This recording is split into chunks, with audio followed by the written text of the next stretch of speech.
Le sujet en lui-même peut être abordé par différents angles. Puis nous allons examiner chacun de ces angles-là. Et cet après-midi, nous allons essayer d'introduire le sujet d'un point de vue particulier, tout en portant l'attention sur deux ou trois autres perspectives. Et nous ferons cela dans le but de pouvoir comme localiser vraiment un point particulier dans le message, un point que le Père voudrait que nous puissions, sur lequel il voudrait que nous puissions porter une attention particulière. Allons dans Luc chapitre 12, du verset 35, pardon.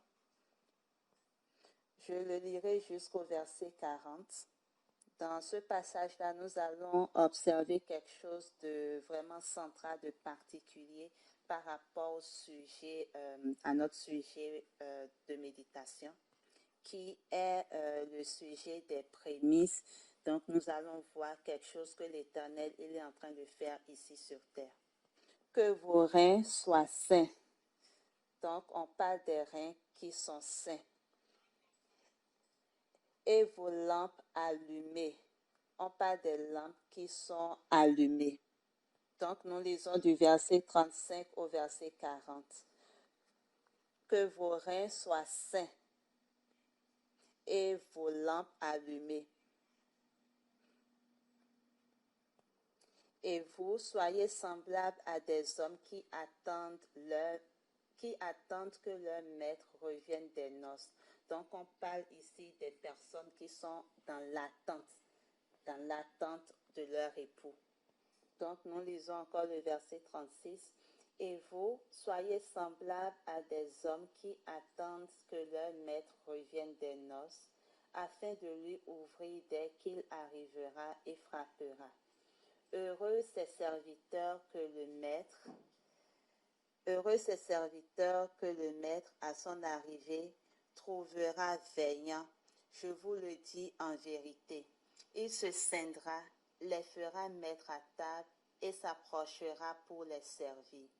Qu'il arrive à la deuxième ou à la troisième veille, heureux ces serviteurs s'il les trouve veillants. Sachez-le bien, si le maître de la maison savait à quelle heure le voleur doit venir, il veillerait et ne laisserait pas percer sa maison. Vous aussi, tenez-vous prêts, car le Fils de l'homme viendra à l'heure où vous n'y penserez pas. Amen. Les pensées qui nous sont données ici sont tellement complètes, mais nous allons quand même nous en tenir au corps du message. À la lecture immédiate, nous voyons au fait deux choses qui sont contradictoires. Le Seigneur revient et il revient toujours pour une mission qu'il a, et le voleur vient et il revient toujours pour une mission que lui également il a. C'est vraiment intéressant de voir qu'au milieu de ce que nous lisons actuellement, notre attention est allée sur le travail du voleur. Nous voyons également que dans le désert, lors de leur voyage dans le désert, le rocher qui les suivit était Christ. Mais il est question également du fait que le serpent les suivait également. Et lorsque nous parlons des prémices, il faudrait que nous puissions reconnaître que ces deux réalités sont présentes. Je ne veux pas être comme tentée à faire des commentaires parce que cela va m'empêcher de faire après d'autres commentaires qui sont nécessaires. Mais allons au verset 38. Qu'il arrive à la deuxième ou à la troisième veille, heureux ses serviteurs s'ils les trouvent veillants. Donc, nous avons au minimum 3 veilles qui sont indiquées ici. Donc, nous avons la première veille, du point de vue du Seigneur Jésus-Christ. Et les personnes qui seront en train de lire ceci et qui auront une bonne compréhension pour pouvoir profiter du travail du Maître, ces personnes-là ne sont pas ici, ne sont pas là pendant que le premier mariage s'est passé, mais seront là lors de la deuxième et de la troisième veille. Je n'ai pas été très très clair. Regardons le verset 36. Il dit, et vous, soyez semblables à des hommes qui attendent que leur maître revienne des noces. Qu'est-ce que cela voudrait dire? Quand il revient du mariage, qu'est-ce qu'il s'en vient faire? Qui sont ceux qui étaient impliqués dans le mariage d'où il revient? En quoi consistait au fait ce mariage? Parce que nous devons comprendre cela afin de comprendre aussi le verset 38. Le mariage était la résultante de ce qu'on peut comme inclure dans la première veille. Les personnes qui étaient mariées, c'était un groupe de personnes rachetées de la terre, des prémices pour l'Éternel, la femme, l'épouse de Christ, pour pouvoir, si on veut parler un peu dans un langage qu'on pourrait comprendre. Donc, il y a eu l'épouse qui est parvenue dans la pleine union avec l'époux qui est Christ. Donc, ceux-là sont parvenus à un point où ils ont été mûrs, au fait. Donc, il y a eu comme la moisson des prémices. Suivez-moi très bien. Pour le mettre autrement, à ce moment, les autres n'étaient pas encore prêts. Quand il a été question au fait d'atteindre, donc quand il est question des prémices et de parvenir, et du fait de parvenir à l'état, à la plénitude, donc parvenir à la plénitude de notre héritage, nous devons comprendre que c'est chaque personne dans son rang. Il y aura des lots, des catégories. Même dans le même rang ou dans le même ordre, il y aurait des catégories, des lots. La Bible nous dit dans 1 Corinthiens 15, puisque c'est par l'homme que la mort est venue, de même par l'homme vient la résurrection des morts. Mais chaque homme, chaque personne en son rang.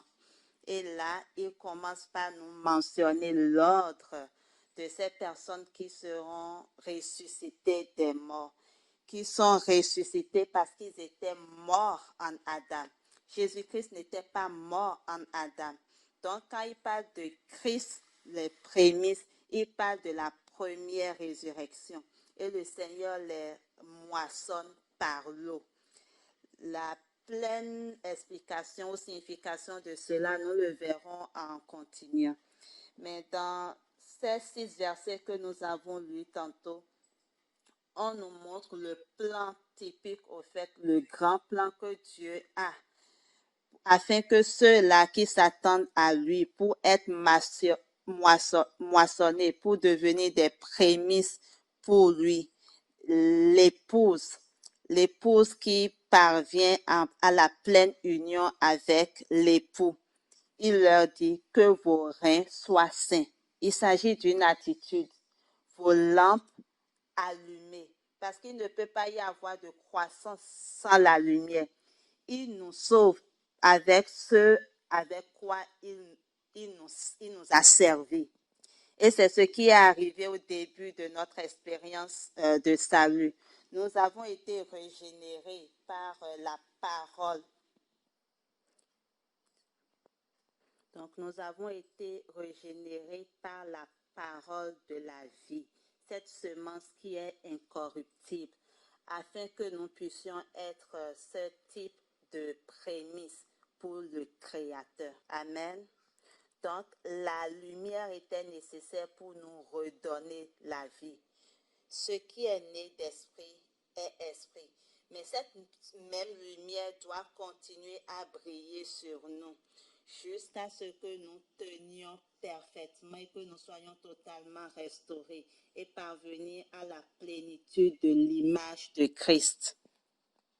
Donc, la lumière doit briller. Donc, nos réponses au fait à Dieu doivent être guidées par la quantité de la lumière que nous recevons de sa présence. Cela ne dépend pas de nos efforts ou de nos activités fébriles. Cela ne peut pas nous permettre de pouvoir grandir. Mais toute notre transformation nous vient de lui. Notre transformation nous vient de lui. Nous ne pouvons pas agir à notre propre stature, mais lorsqu'il nous donne sa lumière, nous la recevons. Et notre changement, transformation survient lorsque nous recevons cette lumière. Donc, cette lumière est vraiment essentielle. Donc, cette lumière qu'il nous donne, nous devons regarder à cela, répondre à cela.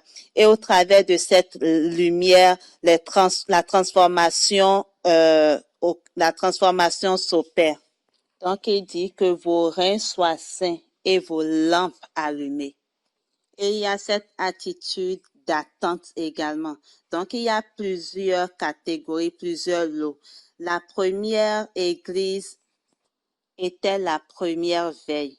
Il y a eu une grande moisson à ce moment. Nous avons des personnes comme Pierre et Paul qui ont témoigné du fait qu'ils ont atteint au fait ce règne de vie-là dans lequel Christ a promis que des personnes seraient assises avec lui sur le trône.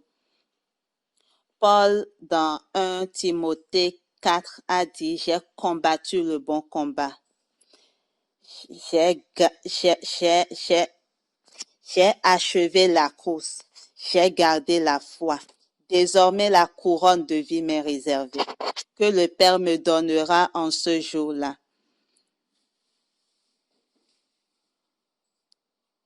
Et Paul a été moissonné. Pierre également a fait son propre témoignage.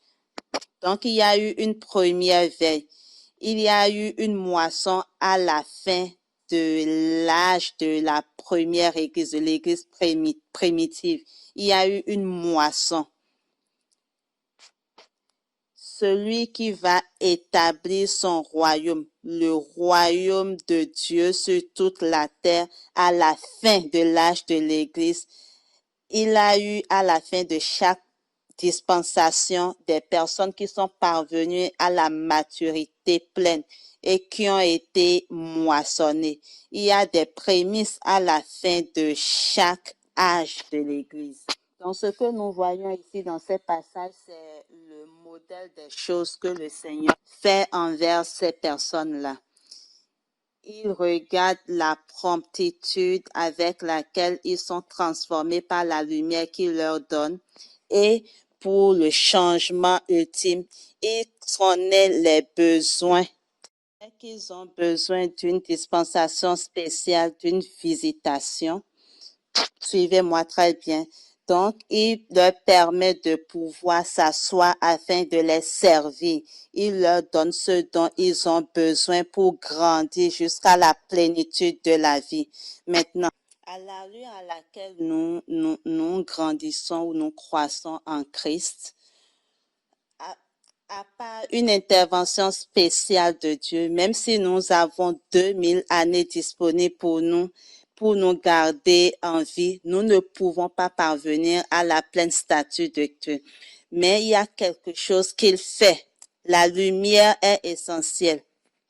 Pendant 1500 années, toutes les églises dans l'Ancien Testament étaient des serviteurs.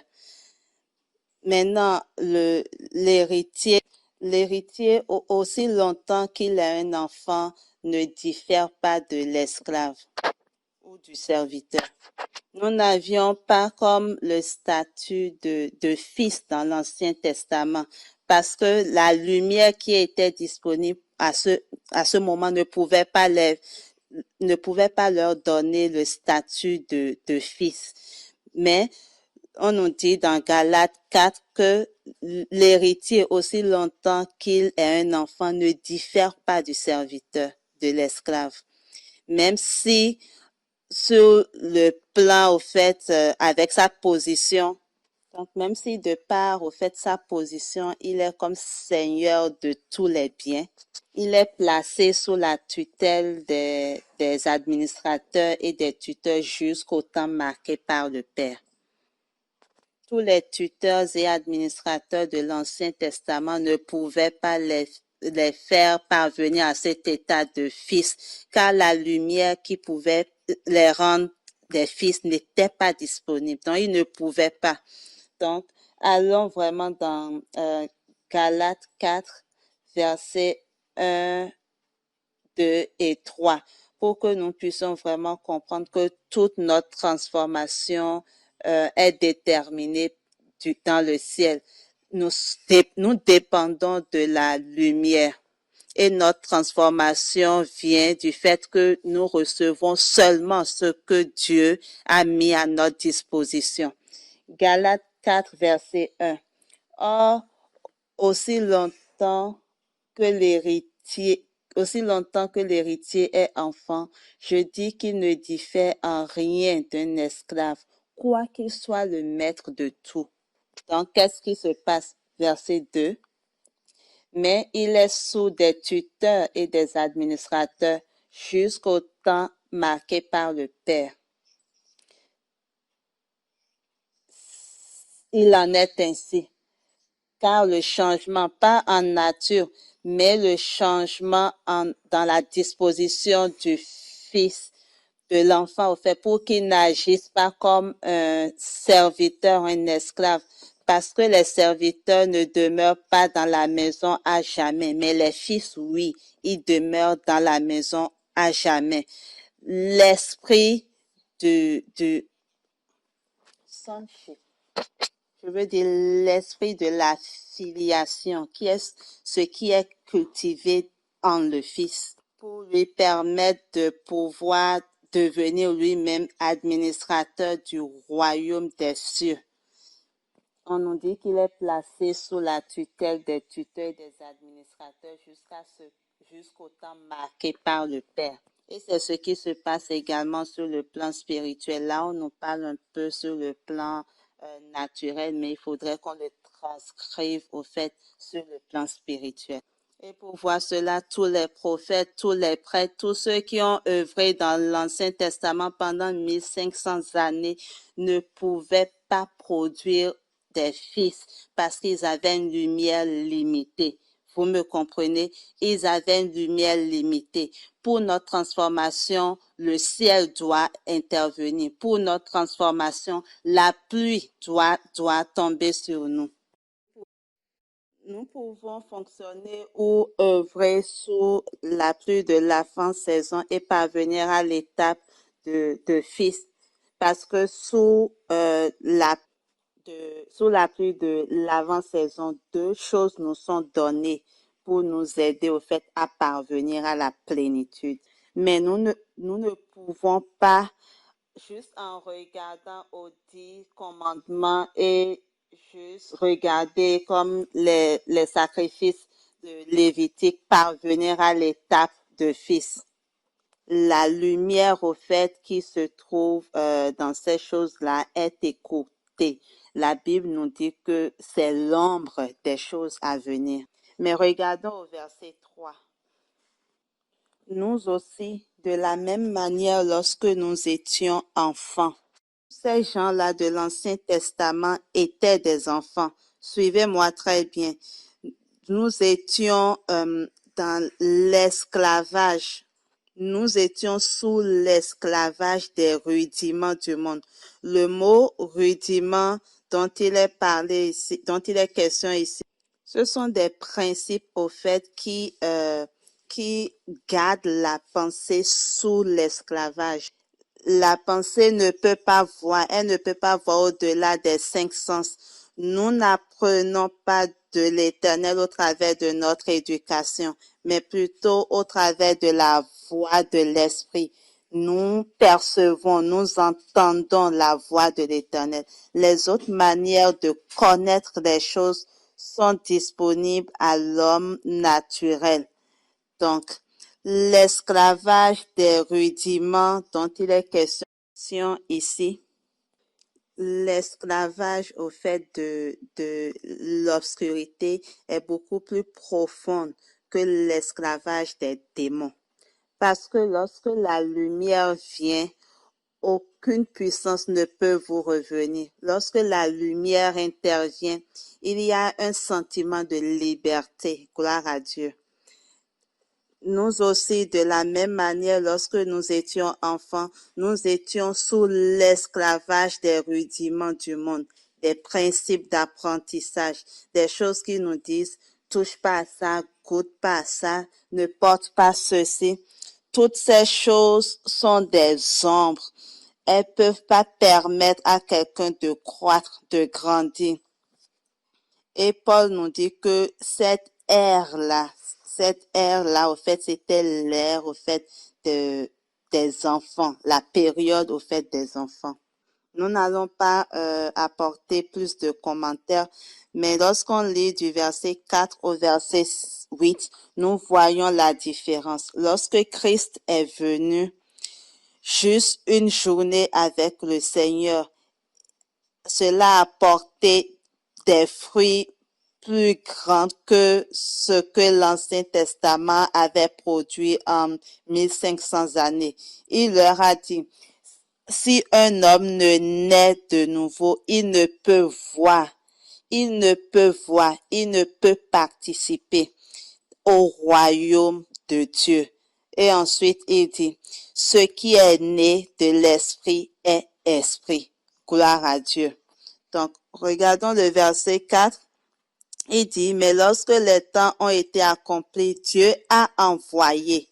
Dieu, en envoyant son Fils, a terminé cette ère d'obscurité dans laquelle l'homme, dans sa communion avec Dieu, ne peut grandir ou croître au-delà de l'état de serviteur.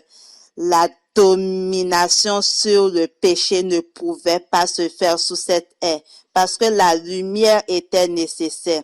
La sanctification, la lumière était nécessaire pour la sanctification. Nous ne nous efforçons pas au fait pour vivre au-delà du péché. Deux choses sont requises. Deux choses qui, lorsqu'elles sont satisfaites, donc, signifie que nous sommes mûrs et que nous pouvons être moissonnés. Donc, lorsque ces deux choses-là sont atteintes, au fait, il voudrait dire que la personne qui a atteint ces deux choses, qui possède ces choses, a atteint un niveau où elle peut être moissonnée. La victoire sur le péché et la victoire sur une vie de mort. La victoire sur le péché est un élément commun et nous allons parler de cela. Et la victoire sur la mort, quelque chose que nous devons expérimenter en cette ère, au fait, dans cette vie. Et nous disons Amen. Donc Dieu, envoyant son Fils, né d'une femme, né sous la loi. Donc c'est un enseignant. Il est plus grand que 1000 personnes. Lorsqu'il ouvre sa bouche, toutes les contributions au fait des prophètes, des prêtres de l'Ancien Testament sont faibles par rapport à ce que lui, il dit. Au verset 5, il est dit, afin qu'il racheta ceux qui étaient sous la loi, afin que nous recevions quoi? Afin que nous recevions l'adoption. Chose que nous devons recevoir. Notre changement survient comme un don divin lorsque notre changement, en fait, comme un don que nous recevons lorsque nous écoutons et que nous recevons la parole de Dieu. La parole, elle est proclamée et que nous la recevons. Il y a un changement. Donc, en une semaine lorsque nous sommes au fait sous la parole de Dieu, même en une semaine, nous obtenons au fait une croissance qui est supérieure à tout ce qui pouvait être supérieur même dans l'Ancien Testament. Que l'Éternel nous aide. Au verset 6, nous lisons, Nous lisons le verset 6, il est dit, « Et parce que vous êtes fils, pas que nous serons des fils, mais parce que nous sommes fils, Dieu débute avec nous dans un état et nous fait grandir. Il nous fait grandir dans des zones typiques au fait de croissance. Nous parvenons à un état où lui-même il est capable de nous regarder et de dire, oui, en effet, tu as atteint l'état de prémisse. Amen. Donc, nous le lisons encore le verset 6. Et parce que vous êtes fils, Dieu a envoyé dans nos cœurs l'esprit de son Fils, lequel crie Abba, Père. 1 Jean 3 nous dit, maintenant nous sommes des fils de Dieu. Nous ne grandissons pas pour devenir des fils, mais nous débutons dans cet état-là, des fils divins de Dieu. Et pendant que nous nous ouvrons à lui, nous nous attendons à lui, il nous fait croître au travers de l'instrument de la vie pour que nous devenions ce qu'il veut que nous soyons. Amen. Le verset 6 encore de Galates, on le lit. Et parce que vous êtes fils, Dieu a envoyé dans nos cœurs l'esprit de son Fils, lequel crie Abba, Père. Le verset 7. Ainsi, tu n'es plus esclave, mais fils. Et si tu es fils, tu es aussi héritier par la grâce de Dieu. Rappelez-vous le verset 1. On nous dit, aussi longtemps que l'héritier est un enfant, il ne diffère en rien d'un esclave ou d'un serviteur. Amen. Gloire à Dieu. Celui qui sert le péché est un serviteur du péché et un serviteur ne demeure pas dans la maison à jamais parce que c'est le Fils qui demeure dans la maison. Pourquoi? Parce qu'ils commencent leur réalité de vie avec une réalité de pardon du péché. La justice, au fait, c'est un état qui nous donne la liberté. Nous n'avons plus à nous battre au fait de quelque chose, mais nous débutons comme étant déjà avec ce qui est un don de l'Éternel. Amen. Donc le verset 7. Ainsi, tu n'es plus esclave, mais fils. Et si tu es fils, tu es aussi héritier. Tout t'appartient. Tu hérites de toutes choses. Tu hérites de tout ce que Dieu te donne et de la grâce de vie. Amen. Maintenant, il est possible pour quelqu'un de se tenir sur un piédestal et choisir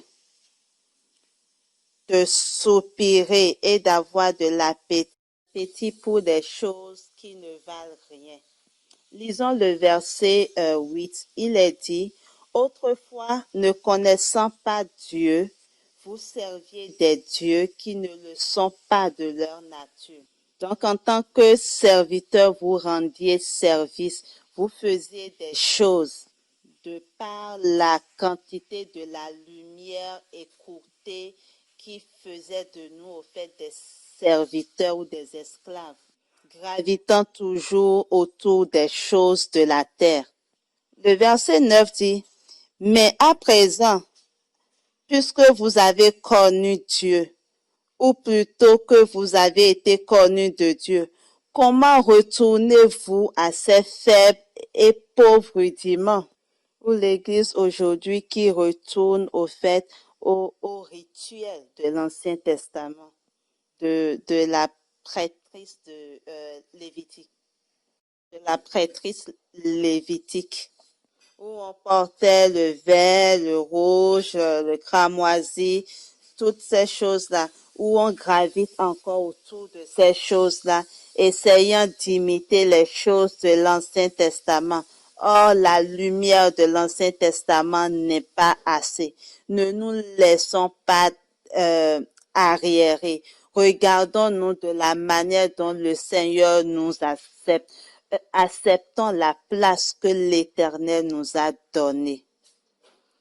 Puissions-nous jouir ou bénéficier des richesses qui sont disponibles pour nous et ne pas retourner à nouveau à ces choses-là. Parce que lorsque nous nous retournons à ces choses-là pour nous soumettre à nouveau à elles, lorsque nous retournons à cette qualité de vie qui est limitée et que nous nous soumettons à nouveau à ces choses-là, parce que quiconque se soumet à ces choses-là est toujours serviteur ou esclave de ces choses. Donc, lorsque nous nous soumettons encore à cet ordre des choses qui est inférieur, nous-mêmes, nous nous rendons encore plus inférieurs à elle. Alors, il dit au verset 9, comment retournez-vous à ces faibles et pauvres rudiments, ces faibles et pauvres enseignements, faibles enseignements qui glorifient les cinq sens et consiste à miner le ministère du Saint-Esprit. Donc il dit à la suite du verset 9, auquel de nouveau vous voulez vous asservir encore. Donc on voit que la lumière est essentielle. La lumière est essentielle. Pendant 1500 années, ils n'ont pas pu atteindre ce statut, ce niveau. Que ce soit Esaïe ou les autres prophètes, avec tous les trucs spirituels au fait qu'ils avaient, mais en rapport à la lumière qu'ils possédaient. Donc le plus petit dans le royaume des cieux est plus grand que ces personnes-là qu'on a listées parlant de Noé, de Ésaïe, au fait des gens de l'Ancien Testament. Parce que nous avons accès à un plus grand dispensateur qui est le Saint-Esprit, qui nous donne, qui nous envoie la lumière du Père aux enfants et qui nous permet de grandir. Amen. Gloire à Dieu. Donc, nous revenons à Luc 12 et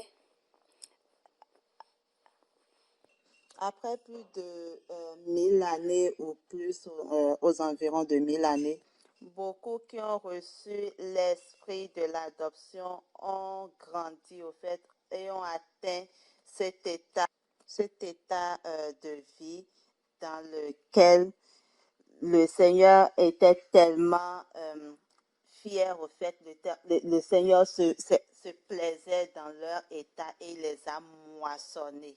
Il les a moissonnés. Mais ils ont, ils ont veillé et se sont disciplinés pour l'entendre. Parce que lorsque nous l'entendons, nous revenons à la vie. Lorsque nous l'écoutons, nous revenons à la vie. Dans le passage que notre frère, il a lu tantôt donc, c'est dans Jean 5, verset 25. Il dit que l'heure vient et et elle est déjà là où les morts entendront la voix du Fils de l'homme et ceux qui l'entendront vivront. Nous sommes transformés par la voix de sa parole et par la puissance de son Esprit Saint. Alléluia, gloire à Dieu. Donc ici, il y a eu la moisson des prémices au niveau de l'Église primitive, donc de l'âge au fait de l'Église primitive, la dispensation de l'Église primitive. Cela était déjà conclu. Donc ici, il vient, il continue, il dit, je vais continuer à faire cela jusqu'à ce que le dernier lot ou catégorie des prémices soit moissonné, jusqu'à ce que eux tous puissent comme parvenir à la première résurrection.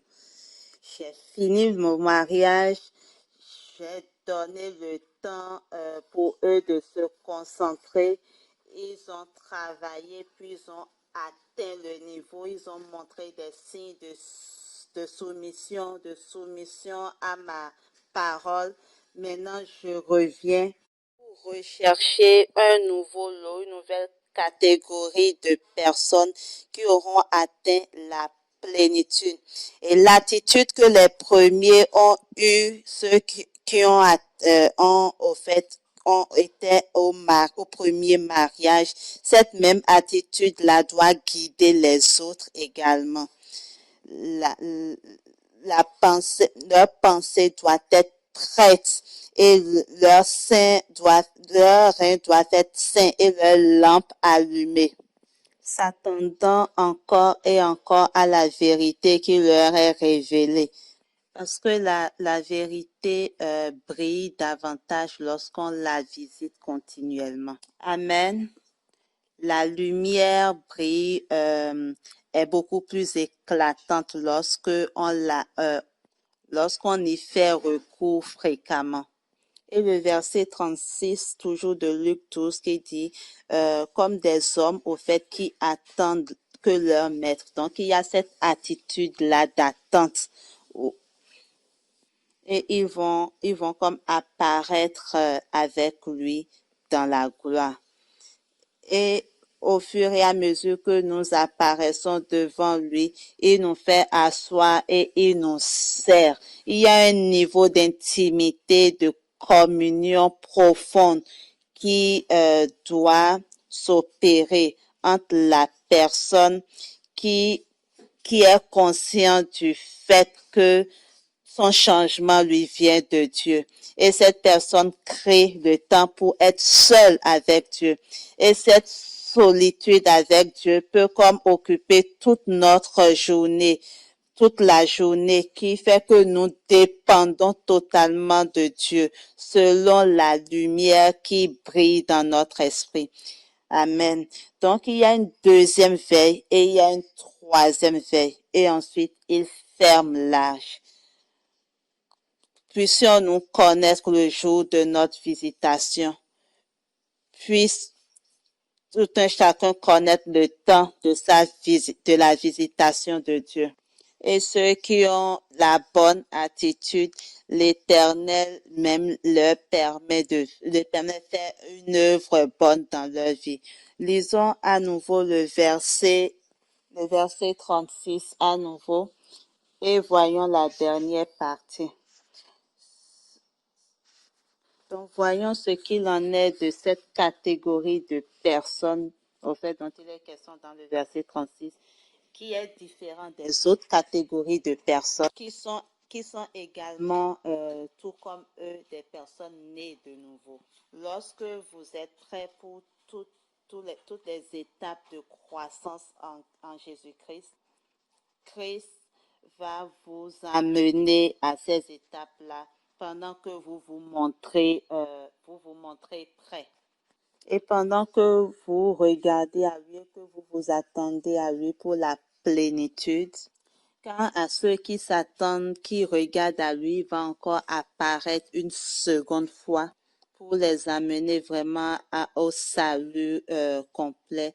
Il se présente à eux comme étant l'agneau qui ôte le péché du monde, tout comme il a été pour le pécheur au point, au point de départ de son salut. Et au verset 37, nous voyons aussi que le Seigneur donne une dispensation spéciale à ceux qui sont prêts. Il les fait croître, il les fait grandir à sa plénitude. Il leur donne la pluie de l'arrière-saison. Il leur donne plus de pluie de la lumière. Rappelez-vous de Jacques 5, 7 à 8. Donc, il est dit que le laboureur attend le précieux fruit de la terre. Il attend cela. Donc, lorsqu'ils atteignent au fait ce niveau, il leur envoie la pluie de l'arrière-saison.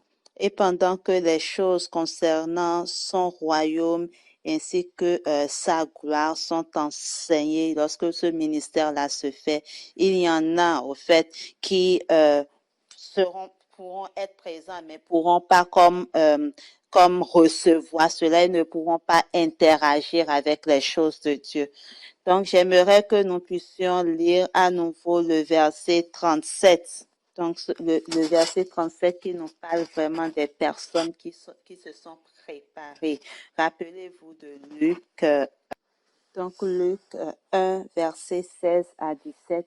Il est dit au verset 17, au fait, pour préparer au Seigneur un peuple bien disposé. Donc, il y a cette dimension-là où la promptitude au fait de notre disponibilité à Christ pour qu'il fasse une œuvre supplémentaire en nous, pour nous rendre au fait, nous amener à l'image même, à son image lui-même. Et ces choses-là ne sont pas disponibles pour les autres. Gloire à Dieu. Je lis le verset 36 et 37 à nouveau rapidement. Et vous, soyez semblables à des hommes qui attendent que leur maître revienne des noces. Il revient d'un mariage pour préparer un autre mariage. Il revient d'une noce pour préparer une autre noce. Alléluia, gloire à Dieu. Ce n'est pas à la fin que tous vont se marier à lui. À chaque âge du temps prédit par Dieu et d'une croissance évidente au niveau de ceux qui reçoivent la lumière de Dieu. Il se relâche à ces personnes-là pour pouvoir faire l'œuvre supplémentaire qui les amène au fait à cet état où ils sont considérés comme des vainqueurs, comme l'épouse parfaite. Alléluia. Au verset 36. Et vous, soyez semblables à des hommes qui attendent que le maître revienne des noces, afin de lui ouvrir dès qu'il arrivera et frappera. Puissions-nous ouvrir immédiatement à l'Éternel. Il y a une œuvre supplémentaire qu'il va faire en nous. Il va nous donner un nom que nul autre ne connaît à part nous-mêmes. Il entre dans une discussion, une relation intime avec nous parce que nous lui faisons place dans notre vie. Amen. Le verset 37 dit, « Heureux ces serviteurs ». Ceci nous indique que ce n'est pas pour tous, mais c'est vraiment pour ces serviteurs-là spécifiquement que le maître, à son arrivée, lorsqu'il les a moissonnés, il moissonne des personnes pour l'œuvre supplémentaire de Dieu. L'Éternel est au milieu des 7 chandeliers d'or. Il est en train de faire son œuvre. Il le sait. Lorsqu'il a envoyé sa parole aux églises, il dit, je connais ta parole. L'Éternel a une manière de communiquer avec chaque croyant, avec chaque personne qui croit en lui. Amen. Donc, si nous sommes fidèles, le Seigneur, il va comme interagir avec nous dans la fidélité. Il va s'ouvrir davantage avec nous aux choses de sa gloire. Donc, il dit, toujours verset 37, « Je vous le dis en vérité, il se scindra, les fera mettre à table. » C'est essentiel. Les mauvaises nourritures nous amènent à la chute, mais la bonne nourriture nous apporte à la vie. Alléluia. Rappelez-vous de Ésaïe 25, verset 6. Il dit, à cette montagne, je prépare un festin de nourriture grave. Vous allez manger et vous aurez la délivrance du péché. Vous mangerez de ça et vous aurez la délivrance des pensées carnales. Vous allez manger de ça et vous n'aurez plus des choses de cette terre. Vous allez grandir dans la pleine maturité. Lorsque la faucille serait mise et vous serez moissonnés pour l'Éternel. Alléluia. Donc au verset 37, comme on le lisait, il est dit, il les fera mettre à table et s'approchera pour les servir. Donc, comme nous l'avons dit, il y a la première veille, il y a la deuxième veille, il y a également la troisième veille. Puissiez-vous, au nom de Jésus, être conscient de ces moments, sachant que ce n'est pas des moments pour dormir. Donc, ces temps-ci ne sont pas des temps ordinaires. Mais après que vous ayez compris des choses au fait en lien avec la communion avec les frères et sœurs, après avoir œuvré dans le champ pour pouvoir porter la parole à ceux qui ne sont pas encore pour le Seigneur. Donc, après leur avoir porté la parole de Dieu aux non-croyants, sachez que toutes ces choses appartiennent seulement à un seul aspect à un seul aspect de ce qui est requis de nous. Mais au-delà de cela, nous devons cultiver au fait cette intimité, cette relation avec Dieu jusqu'au jour où il viendra à nous, où il va nous faire asseoir et lui-même va nous servir, il va nous donner plus de la nourriture pour que notre croissance soit évidente en lui. Il dit qu'il est le Fils de Dieu avec puissance, avec autorité, selon la parole de la sainteté. Lorsque nous inspectons au fait ces 3 années et demie de son ministère, nous voyons qu'il était moralement parfait. Et il y a eu également la résurrection de la mort. Donc, il y a deux choses. La victoire sur le péché ainsi que la victoire sur la mort, la vie de mort.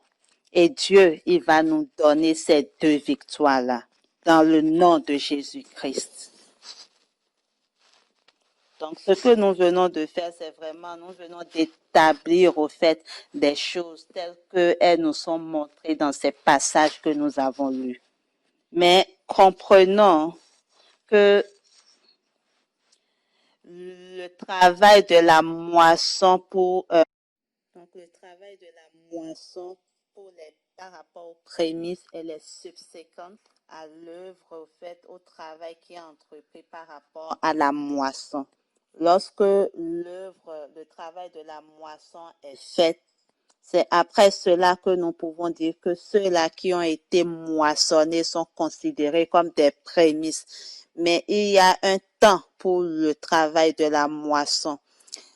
On va lire quelques écritures pour pouvoir comprendre les principes généraux au fait de cette notion-là, que ce soit individuellement ou collectivement. On va lire, donc lisons premièrement Matthieu 13, verset 39. Je commence la lecture à compter du verset 37. Il y a une phrase dans le verset 39 qui nous enseigne les principes au fait du temps de la moisson. Donc nous lisons, il répondit, celui qui sème la bonne semence, c'est le Fils de l'homme, le champ, c'est le monde, la bonne semence, ce sont les fils du royaume, l'ivraie, ce sont les fils du malin. L'ennemi qui l'a semé, c'est le diable. La moisson, c'est la fin du monde. Donc, nous avons ici vraiment une déclaration forte qui dit la moisson, c'est la fin du monde. Le mot grec qui est traduit ici est âge. La moisson est la fin de l'âge. Donc, Paul, qui est apparu au fait dans les débuts de l'Église primitive, n'aura pas à attendre la fin du monde au fait pour être moissonné. Bien même les 2000 années de l'histoire de l'Église nous sont connues et que nous espérons le retour de Christ, Dieu a préparé des périodes de temps pour chaque croyant. Donc, ce sont des périodes de temps dans lesquelles le croyant est sous, l'épreuve, où l'Éternel le soumet à l'épreuve, et ainsi que sous examination. Cela nous amène à lire Hébreux 6, verset 2. Hébreux 6 nous parle des 6 doctrines et le dernier est quelque chose que nous devons considérer de façon très sérieuse. Dans Hébreux chapitre 6, verset 2, le verset plus haut ainsi que le verset 2 nous expose au fait les doctrines principales de Christ. Mais lorsque nous venons dans la partie finale, il est dit, donc nous lisons le verset 2, de la foi en Dieu, de la doctrine des baptêmes, de l'imposition des mains, de la résurrection des morts et du jugement éternel. Le mot jugement éternel devrait être lu ou compris par l'âge du jugement éternel. Tout chrétien a, durant la période de temps où il est physiquement vivant, donc tout chrétien a des opportunités pour pouvoir grandir ou croître jusqu'à atteindre ses statuts. Donc, il lui permet de pouvoir être moissonné et de faire partie du rang ou de la compagnie des prémices et ainsi être considéré comme vainqueur et ainsi être admis dans la catégorie de la première résurrection. Donc, le mot éternel que nous lisons dans Hébreux 6, jugement éternel, il est mieux traduit par âge. Donc, on parlera de l'âge de jugement éternel. Ceci est également traduit dans ce que nous voyons dans Jean chapitre 5, un des passages que nous avons lus. Toute personne est présentement devant le trône de jugement de Christ.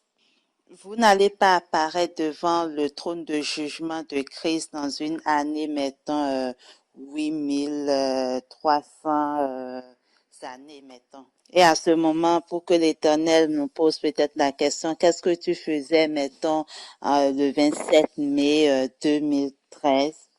Tu es venu en retard à la conférence. Non, non, non, non.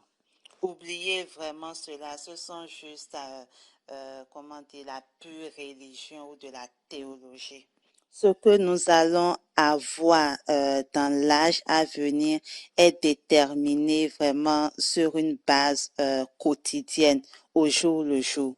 Donc cela est basé vraiment sur ce que nous faisons heure après heure, minute après minute. Donc nous n'avons vraiment pas le temps. Même un élève qui n'est pas sérieux sait qu'il doit être sérieux lorsque un examen s'approche, n'est-ce pas?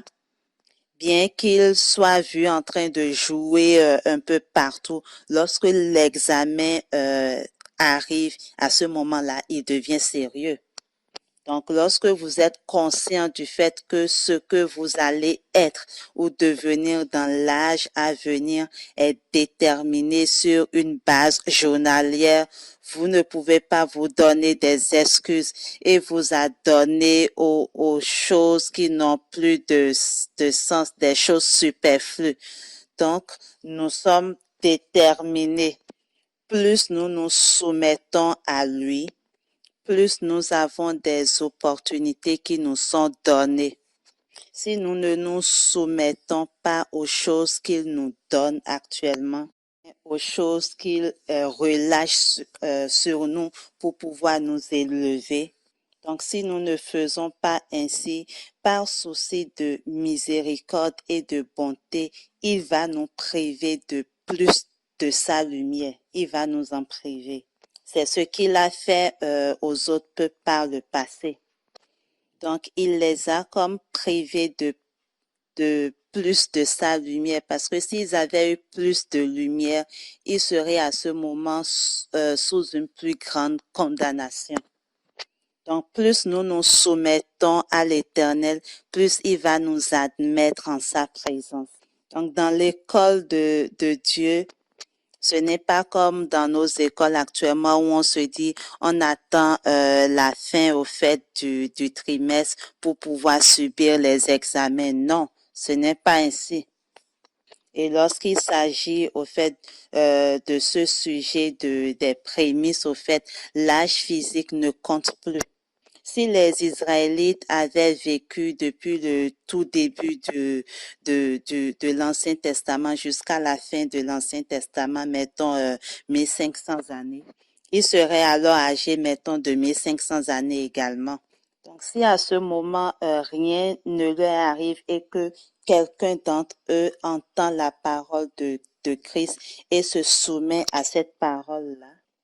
Donc, s'il s'y soumet, il atteint automatiquement ce niveau-là ou statut, au fait, qui est beaucoup plus supérieur que ce qu'ils ont actuellement.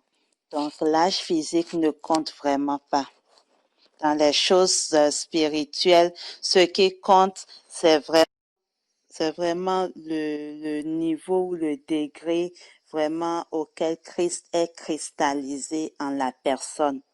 Parce qu'on parce qu'on lui permet au fait de le faire. On permet à Christ ainsi de se cristalliser en nous. Je croyais que vous alliez dire Amen. Gloire à Dieu.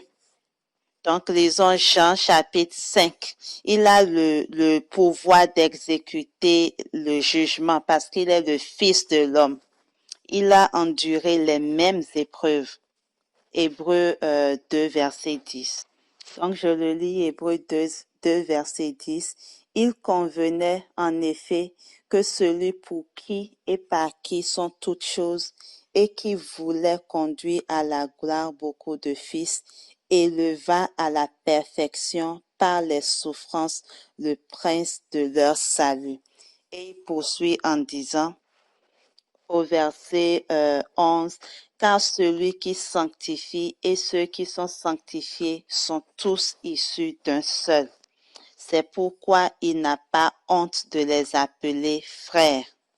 Donc, il y a une épreuve au fait qui vient avec le fait d'avoir reçu de plus grandes opportunités.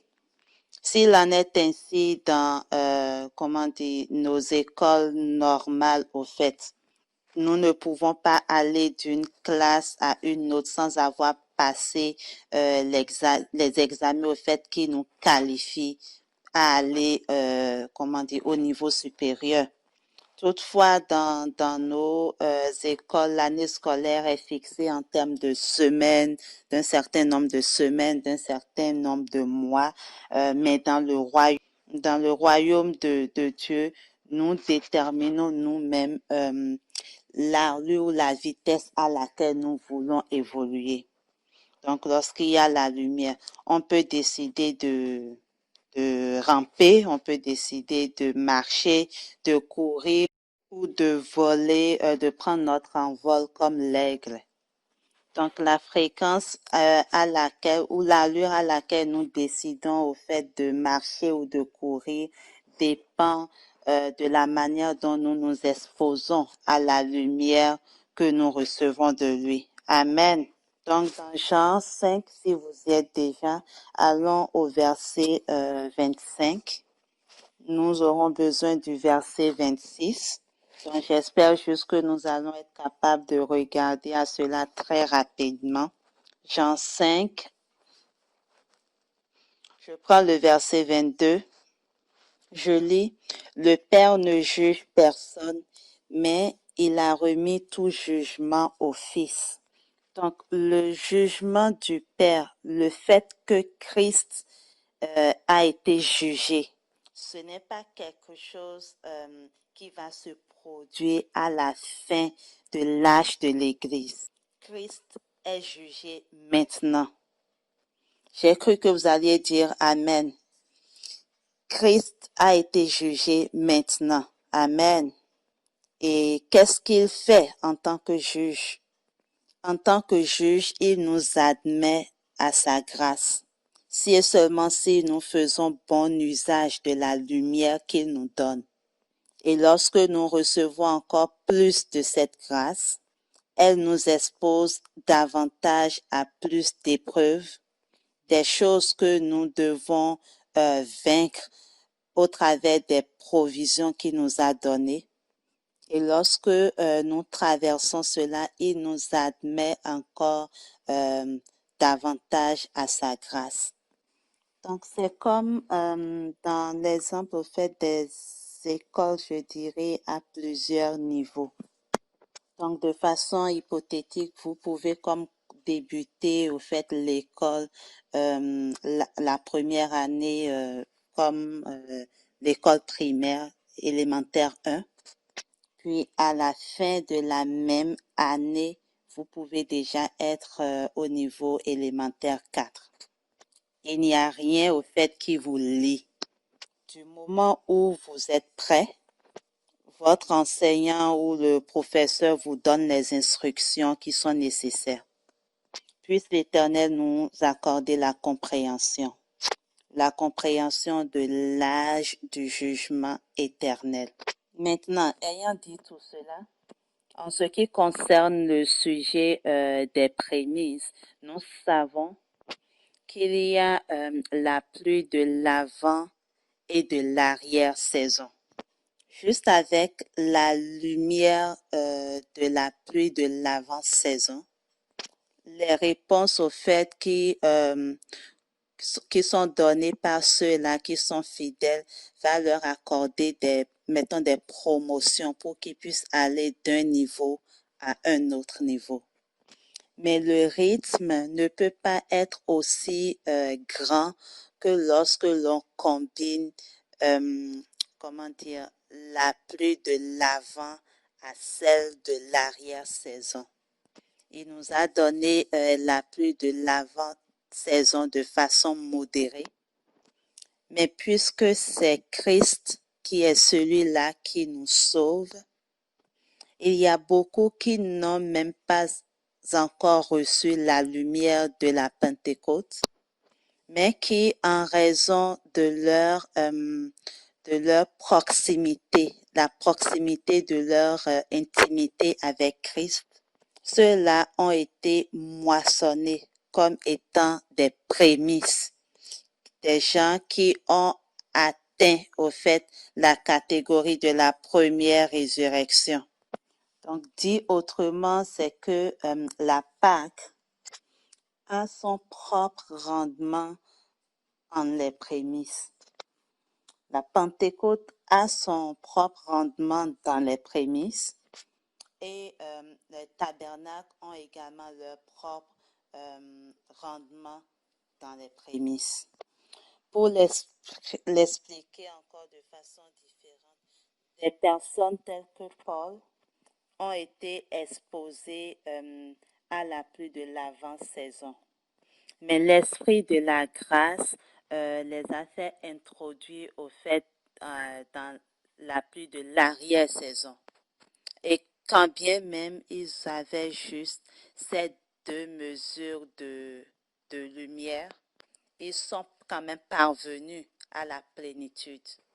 Mais comprenons que selon la lumière qui était disponible au moment de la dispensation d'une église particulière, Dieu a également moissonné et élevé des prémices à chaque dispensation.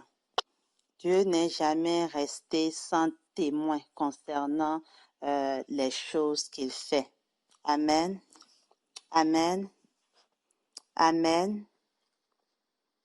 Nous avons lu le verset 22. Nous allons maintenant au verset 26 et au verset 27. Nous sommes toujours dans Jean 5. Donc je lis le verset 26. Car comme le Père a la vie en lui-même, ainsi il a donné au Fils d'avoir la vie en lui-même. Donc le Fils a un esprit vivifiant. Pendant que nous interagissons avec lui, il nous donne la vie, il nous donne sa vie. Amen. Et le verset 27 qui dit, et il lui a donné le pouvoir de juger parce qu'il est le Fils de l'homme. Donc, il lui a donné le pouvoir de juger. Et pourquoi? Parce qu'il connaît au fait les choses qui sont expérimentées dans la vie de cette personne-là, des épreuves au fait que la personne qui a reçu le salut expérimente au jour le jour. Donc, il est au courant de toutes ces expériences-là parce que il a également été testé, tout comme nous, mais pourtant, il n'a point péché. C'est un souverain sacrificateur qui est plein de compassion. Donc celui-là qui nous éprouve ou nous examine et qui nous admet au fait à sa grâce, cette même personne également a marché sur la surface de la terre comme un être humain. Donc nous relisons le verset 27 et il lui a donné le pouvoir de juger parce qu'il est fils de l'homme. Il a eu à dealer également avec toutes les infirmités de cette chair. Lui-même, il a passé par toutes, au fait, ces épreuves que nous subissons, toutefois sans péché. Donc, ainsi, il est capable de secourir ces personnes, au fait, qui rencontrent ces mêmes défis. Amen. Il exécute le jugement. Puissions-nous avoir vraiment un bon rythme en ces temps afin de pouvoir nous libérer de toute chose contradictoire. Il est un sauveur. Il sauve son peuple du péché. Ce n'est pas un prêtre catholique auquel on fait la confession, puis il déverse sur nous de l'eau, et puis il nous dit de partir. La semaine prochaine, on vient encore pour la confession. Non, lorsqu'il nous lave, la chose est partie, la chose part. Christ est notre sanctificateur, il est notre sanctification. La victoire sur le péché est l'une des 4 marques au fait qui font partie de la compagnie des prémices. Gloire à Dieu. Nous allons lire Deutéronome 16. Si nous suivons très bien cette méditation, vous allez voir que nous avions parlé d'une période de temps durant laquelle un individu marche au fait selon la voie de Dieu. Et à un moment donné, la fossile est mise parce que l'individu, la personne en question est mûre et pourrait être moissonnée. Que vous regardez l'image de la moisson telle qu'elle nous est montrée dans Apocalypse 14 et donc Apocalypse 14, versets 14 à 16. Donc nous voyons qu'il est assis sur ceux-là qu'il gouverne. Il est assis et il gouverne sur eux. Il les contraint au fait à une soumission complète à lui-même. La lumière de Dieu. Je vais vous raconter une histoire. J'ai eu une rencontre avec le Seigneur. J'étais un chrétien sérieux. Et j'ai eu une expérience que je dirais, les enfants de Dieu qui sont fidèles au fait, ce sont des épreuves qu'ils rencontrent également. Donc un jour, j'étais à mon bureau et j'avais pris juste un peu de temps afin de méditer. Et la gloire du Seigneur est venue sur moi. Il a ouvert mes yeux aux réalités célestes. Depuis ce jour-là jusqu'aujourd'hui, je me suis jamais retournée. Soudainement, il y a eu, je dirais, comme une évasion au fait. Tout ce que je voyais à ce moment, je le voyais du point de vue de comment est-ce que le Seigneur lui-même le voyait. Et j'essaye de comprendre les choses, tout ce qui vient à moi, j'essaie de les comprendre d'un point de vue céleste. C'était seulement en un seul jour, mais c'était comme plusieurs années. Mes yeux étaient ouverts. Donc cela fait déjà plus de 32 années maintenant, mais je n'ai plus jamais été le même depuis ce jour. Donc venez avec moi dans Deutéronome 16, verset 16. Ou bien je dirais Deutéronome 16 à compter du verset 1. Au fait, ce qui parle vraiment de chacune des 3 fêtes. Donc, ces 3-là nous sont donnés comme dans un résumé, au fait, dans ce passage-là. J'aimerais attirer votre attention sur quelque chose de particulier. Donc, on nous parle de la Pâque à compter du verset 1 au verset 8. Vous pourriez revoir cela plus tard. Mais nous allons lire cela en le croisant avec Lévitique 23. Donc, lorsque vous lisez Deutéronome au fait et que vous le croisez avec Lévitique 23, 9 à 10, vous allez remarquer que la Pâque produit en lui-même une moisson des prémices. En fait, la Pâque est appelée la fête des prémices. Maintenant, le produit au fait qui résulte de cette fête-là, où les fruits au fait sont comme montrés devant l'Éternel. Il s'agit d'une toute petite quantité de lumière, mais cela exerce en quelqu'un au fait un plein rendement à Christ, des fruits qui sont donnés à Christ, jusqu'à ce que la véritable nature de Christ, cette excellence morale, soit cristallisée en cette personne-là, afin de le qualifier au fait à avoir une position ou un siège à côté de lui sur son trône. Donc, du verset 9 au verset 12, il s'agit de la fête des semaines, la fête des Pentecôtes. Et tout ce qui est présenté devant l'Éternel, c'est seulement 2 tranches de pain. C'est cela la nature des prémices.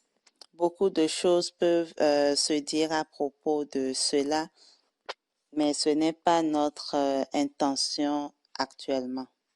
Donc, nous venons maintenant du verset 13 au verset 17. Et la troisième fête est discutée ici. La fête des tabernacles, les fruits du pays. Donc, venez avec moi ensemble, on va lire le verset 13 et 14 et ensuite on va lire également le verset 11 parlant respectivement des fêtes des tabernacles ainsi que de la fête de la Pentecôte. Donc, nous allons voir au travers de ces lectures-là un point très, très important que l'Éternel voudrait, sur lequel l'Éternel voudrait qu'on puisse s'attarder un peu. Donc, je vais lire le verset 13 et 14 en premier, puis après nous allons lire le verset 11, toujours du même chapitre, donc Deutéronome 16. Donc, je lis le verset 13. Tu célébreras la fête des tabernacles pendant 7 jours. Et qu'on se souvienne dans le livre des Lévitiques, il dit que la fête des tabernacles se tient à la fin de l'année. Donc, il y a un temps pour cette fête-là, c'est à la fin de l'année. Donc, c'est à chaque année et on parle de la fin de l'année religieuse. Donc, c'est à la fin de chaque année, au fait que nous avons la fête des tabernacles. Donc, nous voyons ici qu'il y a un élément temporel. Donc, il y a un élément de temps où le Seigneur nous expose aux réalités spirituelles. Et il veut nous voir croître ou grandir jusqu'au temps déterminé. Au fait, au temps déterminé, l'Éternel à ce moment va mettre la fossile. En fait, lorsque nous lisons Lévitique 23, il est dit que il est question au fait du moment où l'on met la fossile au blé. Donc, lorsque la moisson de la Pâque prend fin, il faudrait compter 7 semaines. Et le 50e jour doit être le jour de la Pentecôte. Donc, la résultante au fait de la moisson permet de déterminer, mettons, la quantité au fait du but de Dieu, de l'objectif de l'Éternel qui a été atteint. Amen. Lisons à nouveau le verset 13 et le verset 14. Mais donnons une attention particulière au verset 14. Toutefois, on va le débuter du verset 13. Donc, je lis, tu célébreras la fête des tabernacles pendant 7 jours, quand tu recueilleras le produit de ton aire et de ton pressoir. Le verset 14, tu te réjouiras à cette fête, toi, ton fils et ta fille, ton serviteur et ta servante, et le Lévite, l'étranger, l'orphelin et la veuve qui seront dans tes portes. Donc, c'est le défi qui se présente à nous, à savoir qu'est-ce que l'Éternel recherche au fait dans le produit des prémices. Notez ceci, dans la célébration de cette fête, allons rapidement au verset 10 et 11 du même chapitre pour pouvoir comprendre en même temps ce passage et le commenter. Il est dit, puis tu célébreras la fête des semaines et tu seras des offrandes volontaires selon les bénédictions que l'Éternel, ton Dieu, t'aura accordées. Tu te réjouiras devant l'Éternel, ton Dieu. Avec qui devons-nous nous réjouir?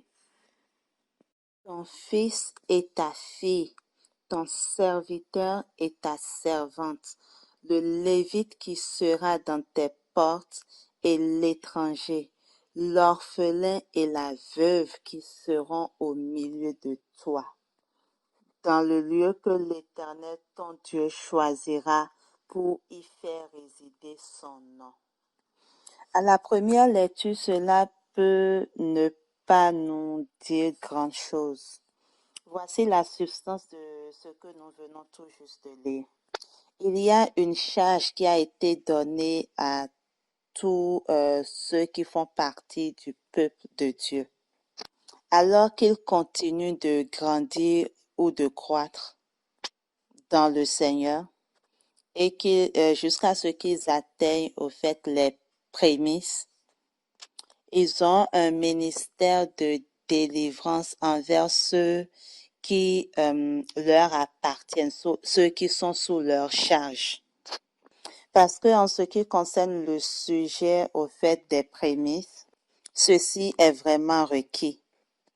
Le fait qu'une telle grande grâce soit sur de telles personnes, c'est afin qu'ils puissent savoir comment combattre pour leurs semences, leurs progéniture, leurs enfants, afin de les délivrer.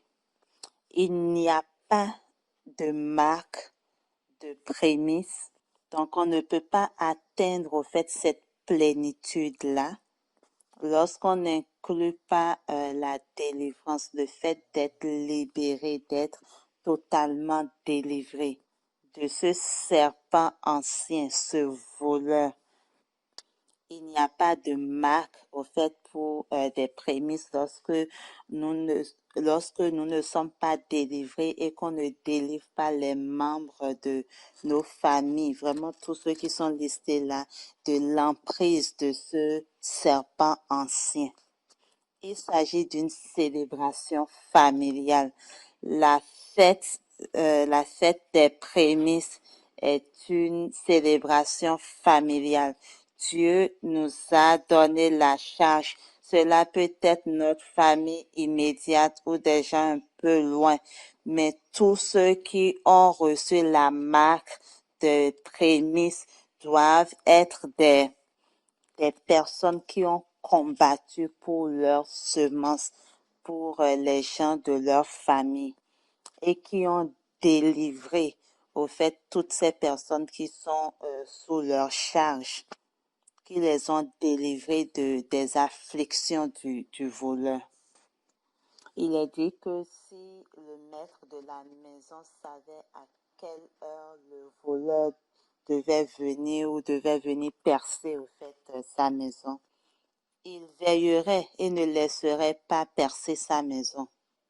La foi chrétienne, elle n'est pas exotérique. Donc, il ne s'agit pas du plus grand son ou de la plus longue phrase, non. Elle est vraiment très pratique. Donc, plus nous recevons la lumière de Dieu dans notre vie et plus nous avons cette grâce-là pour pouvoir combattre et nous assurer que pendant que nous célébrons avec le Seigneur, nos enfants seront avec nous. Il n'y aura pas de personne qui soit délaissée en arrière. Cela est de la nature de notre développement.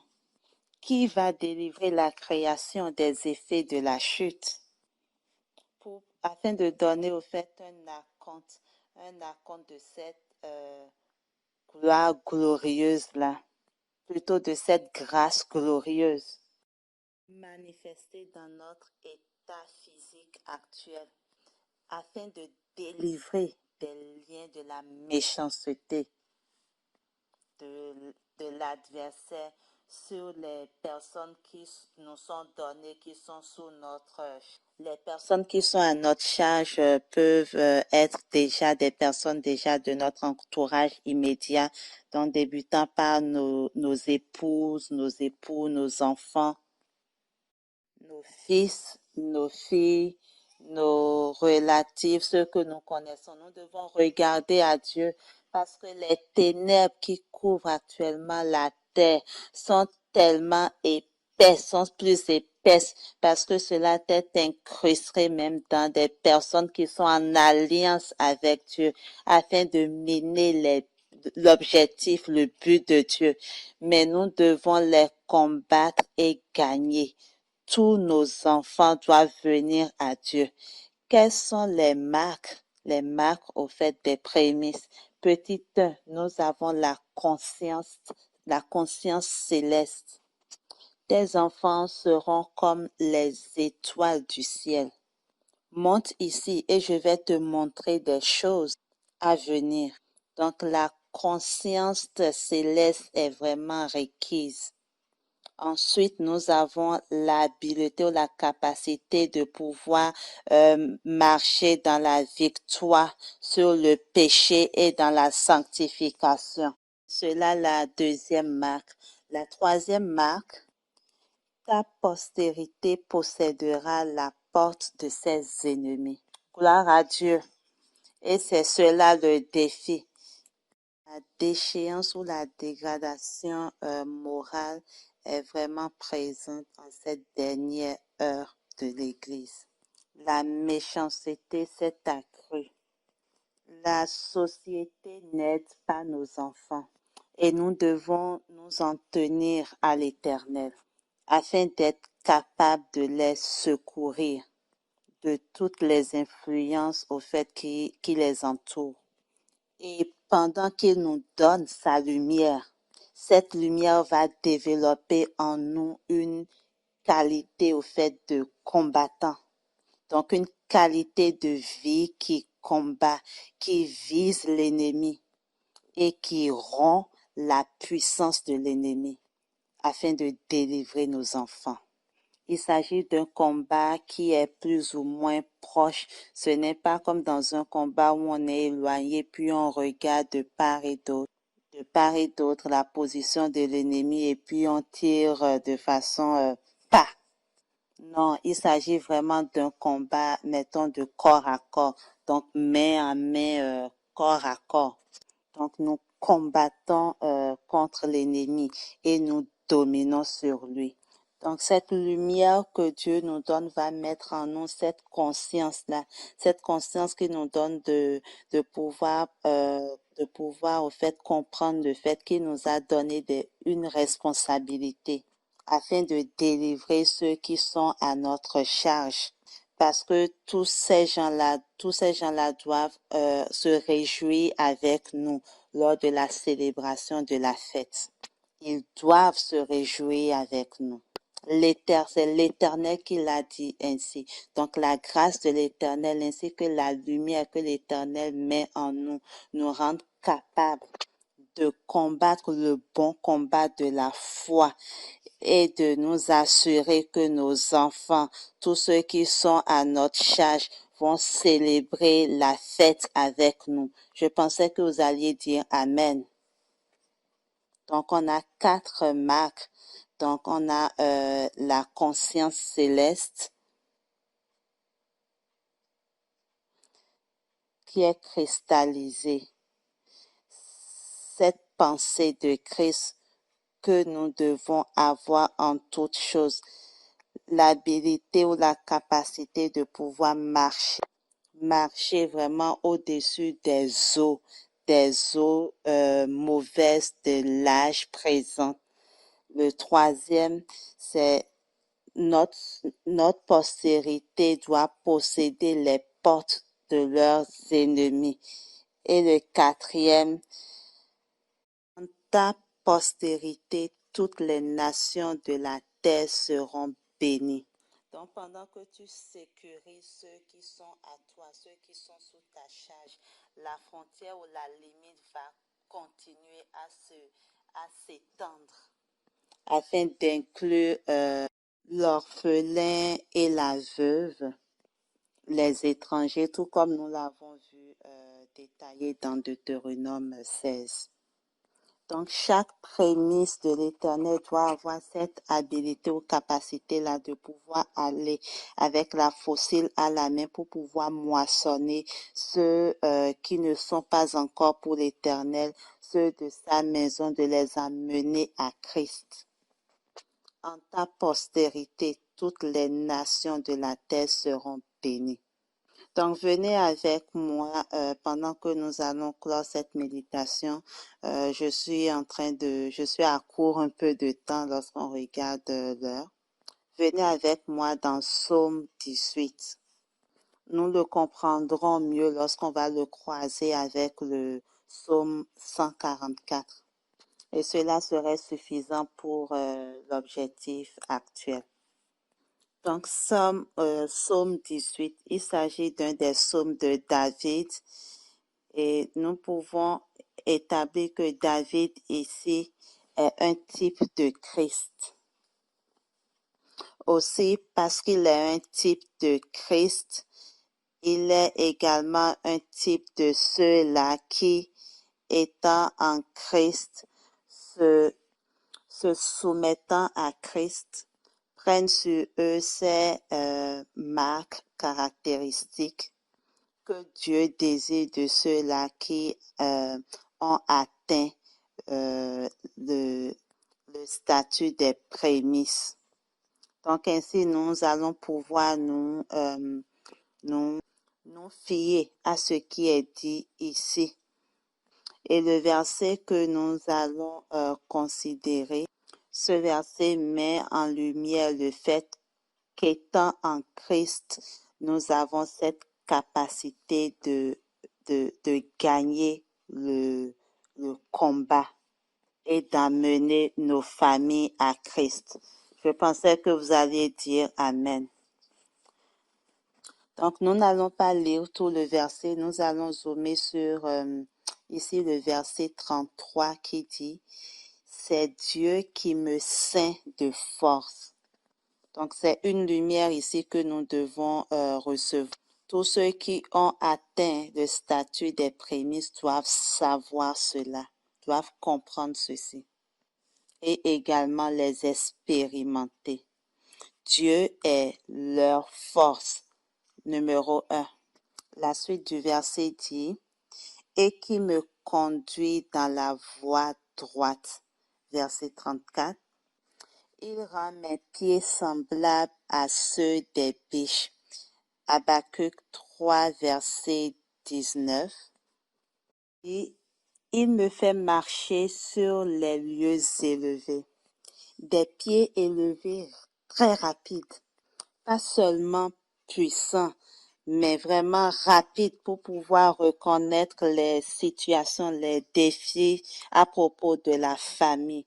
Ceci nécessite une croissance dans la matière. Nous devons avoir une croissance en la matière parce qu'il s'agit d'une marque à obtenir. Nos pieds doivent être rapides. C'est rapide lorsque la lumière est claire. Nous connaissons tout à propos de nos enfants.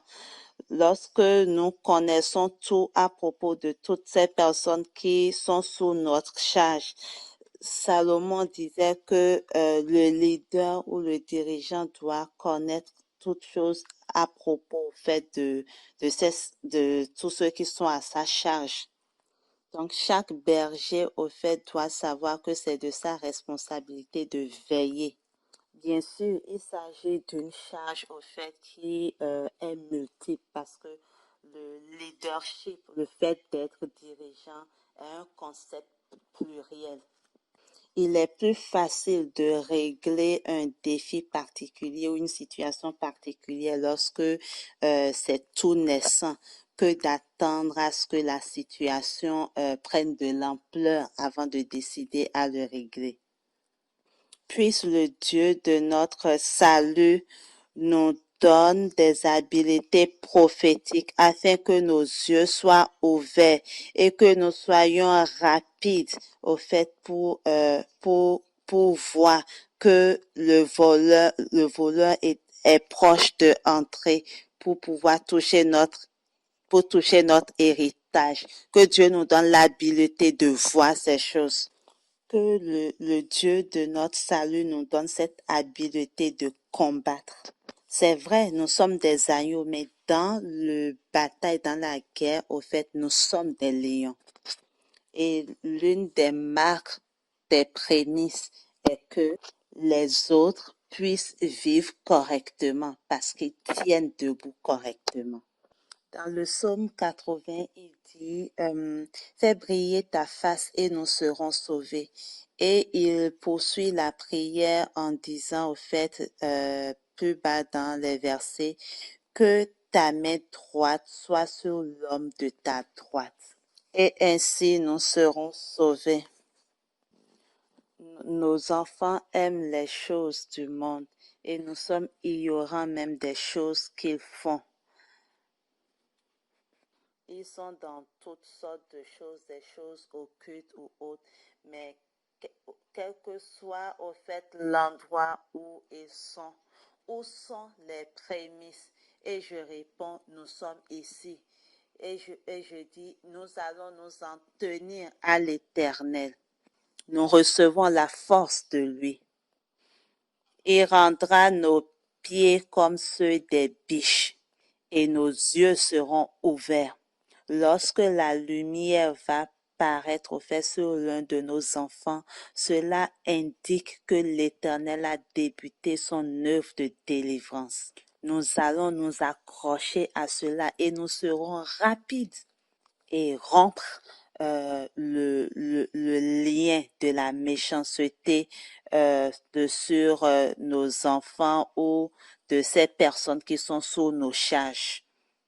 Parce que nous allons célébrer la fête avec eux. Et ils vont se réjouir avec nous. J'espérais que vous allez crier Amen. Le verset 34 qui dit, donc on lit encore le verset 34 de Psaume 18, il rend mes pieds semblables à ceux des biches et il me place sur les lieux élevés. Lorsque la bataille ou la guerre est très proche, parfois il y a des victimes. Mais dans cette guerre, nous allons toujours être vainqueurs parce que nous sommes placés sur les lieux élevés. Nous allons attaquer l'adversaire. Nous n'allons pas dire, cet ennemi, il a vraiment des habiletés. Il est là depuis des milliers d'années. Non, nous n'allons pas dire cela. Celui qui est notre Dieu est notre force. Et il nous a placés sur les lieux élevés où les vautours et les dragons n'ont pas accès. Il nous a mis vraiment plus haut et d'une position de vainqueur. Nous allons nous tenir debout et réclamer notre héritage pour nous-mêmes. Lorsque nous serons en train de nous réjouir dans la victoire, nos enfants seront là avec nous. Ils seront là, ils seront préservés à la vie. Il arrivera un point de vie où ils vont rentrer en contact, en communion avec Dieu. Et ils seront sauvés des liens de ce monde, de la pollution au fait qui sévit dans ce monde. On lit le verset 35, toujours de Psaume 18. Il exerce mes mains au combat. La lumière va nous rendre puissants afin d'être une postérité guerrière, capable d'arracher tout ce que l'ennemi a déjà volé. On poursuit la lecture au verset 35. Et mes bras tendent l'arc d'airain. Le mot airain ici non pas de la gueule du serpent. Il l'avait ouvert pour pouvoir avaler, mais il va rendre tout. L'épée de l'esprit va vaincre le dragon de la mer. Nous brisons les liens qui attachaient n'importe quelle âme. Qu'est-ce qu'il y a dans l'occultisme? De quelle puissance est-ce qu'il parle? Tout ce qui a à voir avec la vie et la sainteté, nous sommes disponibles dans l'évangile de Christ. Il n'y a pas de puissance en dehors de Christ. En lui et au travers de lui seulement se trouve tout trésor de sagesse et de connaissance. Au travers de lui, il n'y en a point. Aucune sagesse ne se trouve en dehors de Christ. Donc, qu'est-ce qu'il recherche? La seule chose dont nous avons besoin qui puisse nous permettre vraiment de nous soumettre à Christ et de ramener tous ceux qui sont à notre charge à Christ sont en Dieu. Donc, si le monde n'avait pas vu notre Dieu comme étant prémisse, nous allons les amener à le voir ainsi. Et ainsi plutôt le poids ou les liens de la drogue, de tout ce qui est de l'occultisme va se départir totalement de leur vie. Nous voyons ces personnes qui essayent de démontrer comment est-ce qu'ils sont sages au travers des excès par lesquels ils se permettent au fait de se démontrer. Et les yeux des parents sont fermés par rapport à ces choses-là. Comment est-ce que le maître de la maison fait pour ne pas voir cela? Si les reins sont sains et que les lampes sont allumées et qu'il demeure dans cette position d'attente du retour du Seigneur, il y aura la lumière à chaque situation de l'enfant. C'est là que se trouve le défi. La gorge du serpent, est ouverte et il est en train de dire, je veux avaler ton enfant. Mais nous disons ceci, nous avons la victoire. L'arc d'airain, nos bras tendent l'arc d'airain. Et parfois, comme nous le verrons dans Psaume 140, verset 4, ce sont les associations, les relations dans lesquelles ces personnes-là se trouvent. Et leurs amis viennent à eux puis parlent des paroles au fait trompeuses, mais qui leur font plaisir. Et nous pensons que nos enfants sont en de très bonnes compagnies. Mais nous ne nous laisserons pas duper parce que l'Éternel rend nos pieds semblables à ceux des biches et il nous instruit. Ayant l'esprit de la prophétie, l'esprit nous permet, au fait, nous aide à voir clairement. Rappelez-vous que toutes ces écritures sont prophétiques et l'application totale de toutes ces écritures l'application appartient à l'Église. Donc, lorsque nous parlons du règne de l'Esprit et du fait d'avoir accès à l'Esprit de la prophétie, nous parlons de cette tâche d'Église parce que nous sommes un peuple de prophètes. David le sait et il disait que l'Éternel rend ses pieds semblables à celui des biches. Donc, nous allons lire Psaume 144 pendant que nous nous préparons à terminer cette méditation. Donc, Psaume 144. Lorsque nous lisons Genèse 22, 16, 17 jusqu'au verset 18, toutes les marques qui doivent être vues et développées jusqu'à un état proportionnel avant que la fossile ne soit insérée et qu'il y ait une moisson des prémices. Nous le voyons dans ces passages-là. Il est dit, ta postérité, Christ, va posséder la porte de tes ennemis. Sur cette pierre, je vais bâtir mon église et les portes des séjours de la mort ne prévaudront point contre elle. Donc nous devons combattre et nous devons gagner. Les systèmes d'école actuels ne sont pas en train d'aider nos enfants. Le gouvernement n'aide pas nos enfants. Ils sont en train de produire toutes sortes de lois qui sont néfastes, et qui amènent nos enfants à faire des choses qui ne sont pas correctes. Mais notre Dieu, l'Éternel, va se mouvoir au milieu de tous ces systèmes pour sauver nos enfants. Parce que la fête ne peut pas se célébrer seule. Donc, nous ne pouvons pas juste dire, oh, l'Éternel, tu sais que je t'aime, j'ai combattu le bon combat et je viens à toi, gloire à Dieu.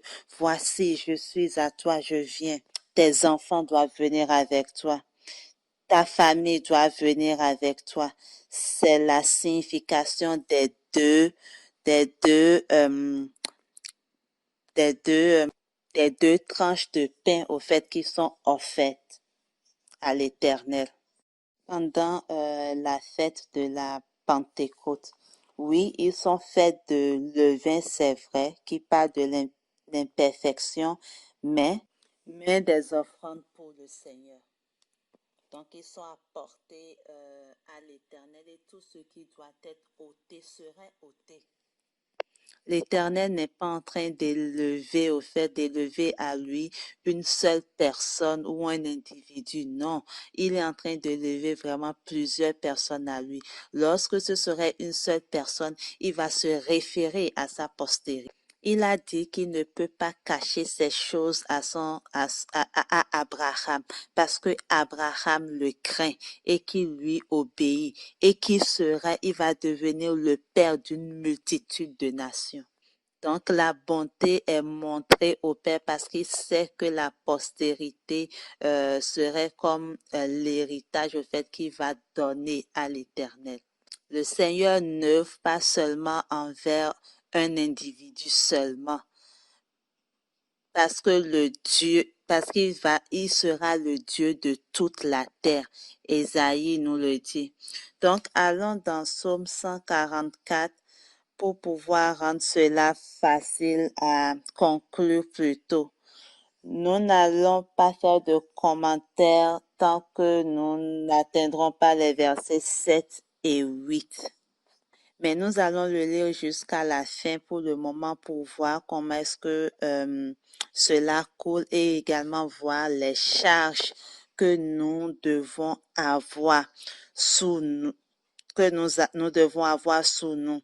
Au nom de Jésus, que chaque personne sache que elle va pas parvenir à la gloire toute seule en tant qu'un individu. Votre responsabilité immédiate devrait être de pouvoir amener votre épouse ou époux à vous dans ce voyage menant à la vie éternelle. Sommes-nous ensemble? Je nous demanderai de nous tenir debout pendant que nous lisons ce passage pour que cela aille plus vite. Gloire à Dieu. Donc je le lis.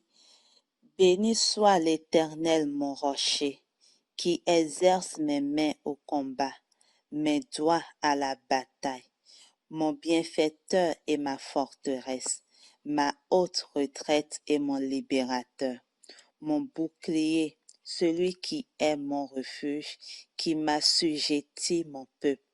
Éternel, qu'est-ce que l'homme pour que tu le connaisses, le Fils de l'homme pour que tu prennes garde à lui? L'homme est semblable à un souffle. Ses jours sont comme l'ombre qui passe. Éternel, abaisse tes cieux et descends.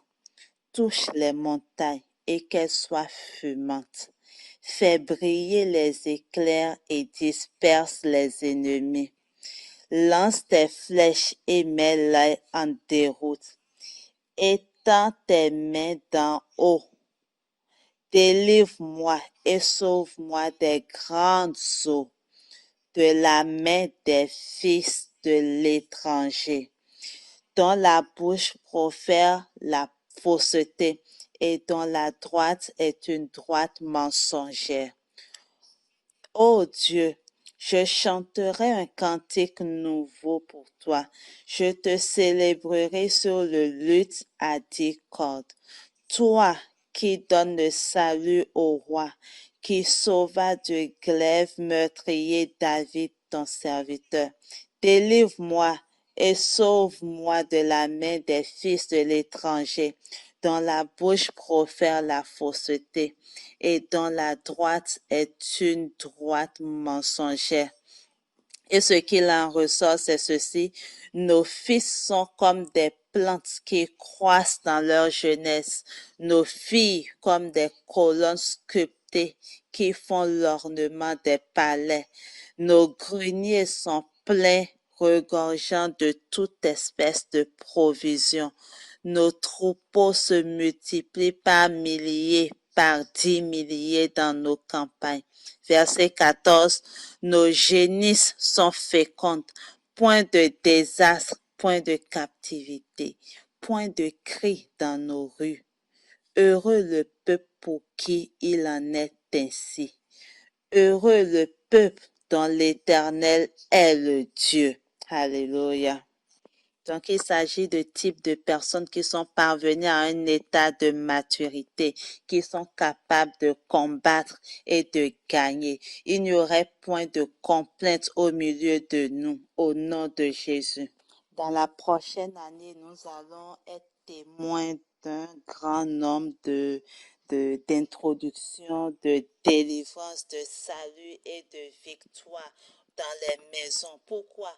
Parce que les prémices vont se montrer. Qui est ta force? C'est le Seigneur. Ce n'est pas quelque chose en dehors de lui.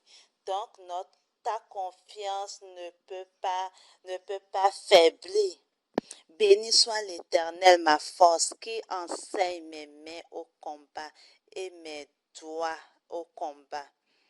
Les amis que nos enfants ont, ils doivent tout faire pour se présenter devant l'Éternel comme étant bons. Leur droite est une droite de prémisse également. Ils doivent être capables de regarder à l'Éternel et de s'en tenir à lui. Pendant que nous permettons à l'Éternel de pouvoir développer en nous ces marques de la catégorie des prémices, ta postérité va posséder les portes de tes ennemis. Car si les prémices sont sains, les autres fruits également seront sains. Alors c'est vraiment un défi pour notre piété. Et si quelque chose ne fonctionne pas comme cela devrait être, nous devrions nous lever et dire non. Quelque chose doit ressortir du dedans de nous lorsque nous voyons que les choses ne vont pas comme cela devrait être. Car si les prémices sont saintes, alors le reste de la moisson également serait saint. Que l'Éternel nous aide dans le nom de Jésus. C'est un mauvais jour pour le monde à cause de la récession, mais c'est un bon jour pour nous, car notre troupeau va avoir beaucoup de retombées, beaucoup de fruits. Nos magasins, au fait, vont comme avoir toutes sortes de produits. Il y aura la postérité ainsi que l'élargissement en cette dernière heure. Que le Seigneur vous bénisse.